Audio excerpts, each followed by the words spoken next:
Sa ngalan ng Ama, Anak at ng Espiritu Santo. Amen. O Diyos na mahabagin at mapagpatawad, lumalapit ako sa iyo sa sandaling ito na may pusong marunong umamin at kaluluwang naghahangad ng kapatawaran. Ikaw ang nakakakita ng lahat ng aking mga nagawang mali, ng mga salitang hindi ko dapat sinabi, ng mga pagkakataong pinili ko ang sarili kaysa ang kabutihan.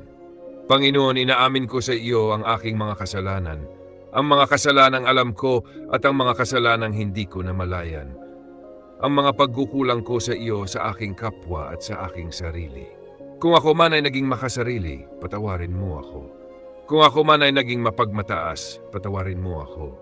Kung ako man ay nakasakit sa salita, sa gawa o sa pananahimik, patawarin mo ako. O Diyos, may mga sandaling alam kong mali ngunit pinili ko pa rin. May mga sandaling tinig ng konsensya ang aking binaliwala.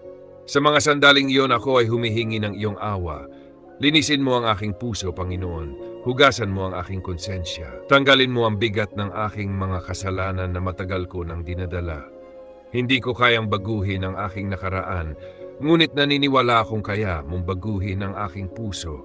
Hindi ko kayang burahin ang aking mga pagkakamali, ngunit naniniwala akong kaya mong gawin akong bago.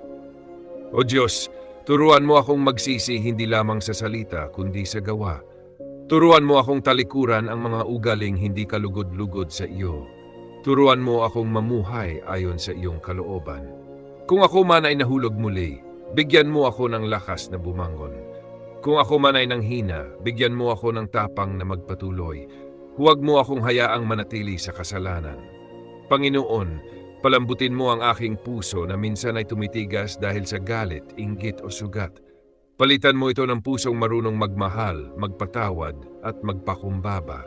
Kung may mga taong aking nasaktan, bigyan mo ako ng lakas ng loob na humingi ng tawad. Kung may mga taong hindi ko mapatawad, turuan mo akong magbitaw at maghilom. O Diyos, hindi ko nais mamuhay sa bigat ng pagkakasala. Nais kong mamuhay sa liwanag ng iyong awa. Nais kong matulog at gumising na may malinis na konsensya at payapang puso. Salamat, Panginoon, dahil ikaw ay Diyos na hindi nagsasawa magpatawad. Salamat dahil ang iyong awa ay higit kaysa aking kasalanan. Salamat dahil sa iyo may panibagong simula. Inialay ko sa iyo ang aking pagsisisi. Inialay ko sa iyo ang aking pagbabago. Inialay ko sa iyo ang aking buong buhay. Sa iyo ako kumakapit. Sa iyo ako nagtitiwala. At sa iyong awa ko umaasa, sa ngalan ng Ama, ng Anak at ng Espiritu Santo. Amen.